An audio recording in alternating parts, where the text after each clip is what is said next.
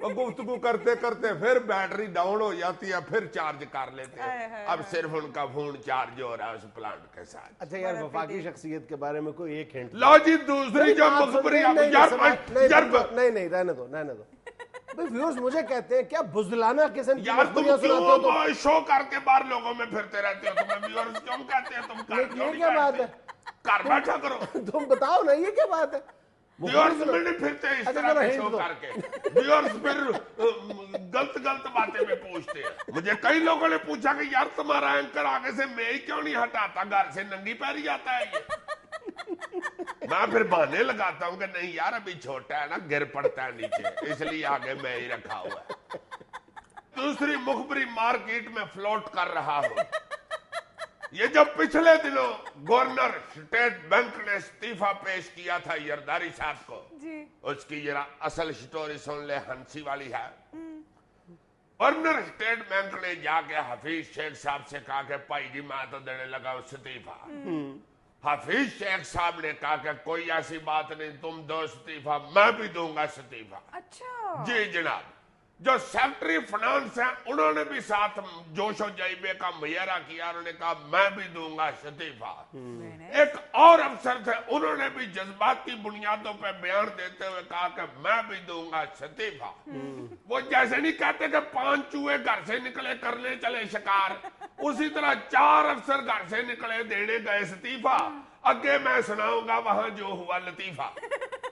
لو جناب, چاروں افسروں نے اپنے اپنے استعفے ٹیپ کر کے تو جیب میں لپیٹ کے ڈال لیے. یار سیدھا استعفیٰ جیب میں نہیں آتا, لپیٹنا پڑتا ہے.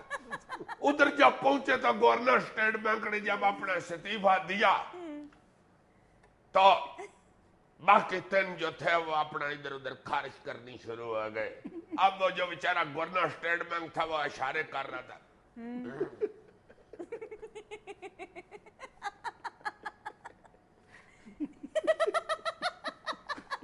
جب ان تینوں نے استعفیٰ نہیں نکالا, ٹال مٹول کرتے رہے ہیں, پھر اس نے کہا کہ میرا بھی پھر واپس لے کے پاڑ دے. یہ سٹوری میرا مخبر خود دیکھ کے آیا. لو جناب, جو اب میں نئی مخبری آپ کو چاڑ چوڑ کے پیش کر رہا ہوں ہے نئی, وہ ذرا آپ کو پتا ہے ادھر مٹی کا ڈبا ہوتا ہے, نئی چیز پہ بھی کٹا پڑ جاتا ہے. لو جی, جو اگلا سانپ چھوڑنے لگا ہوں وہ یہ ہے کہ کچھ نہ کہ بھائی صاحب ٹاؤن بنا رہے تھے وہاں, یہ پراپرٹی کا کام نہیں کرتے جو ٹاؤن بنا کے بیچتے ہیں.